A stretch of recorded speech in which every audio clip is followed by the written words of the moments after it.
भोजपुरी के सुपरस्टार चिंटू पांडे की नई फिल्म कमांडो अर्जुन फिल्म का ट्रेलर रिलीज हो चुकी है।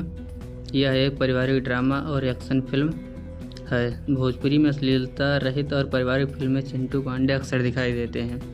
इस वीडियो में हम आपको बताएंगे कि कमांडो अर्जुन फिल्म के बारे में कि कब रिलीज होगी।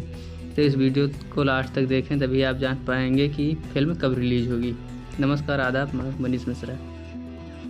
भोजपुरी के युवा सुपरस्टार चिंटू पांडे की फिल्म का ट्रेलर आते ही छा गया। ऐसी फिल्म भोजपुरी यूट्यूब चैनल पर रिलीज हुई फिल्म का ट्रेलर काफ़ी वायरल हो रहा है। इस फिल्म में प्रदीप पांडे, चिंटू, काजल राघवानी, रक्षा गुप्ता, कार्तिक राजा, आकांक्षा दुबे दिखाई दे रहे हैं। फिल्म में निर्माता आदिपुरुष रेड्डी और निर्देशक हैं प्रेमांशु सिंह।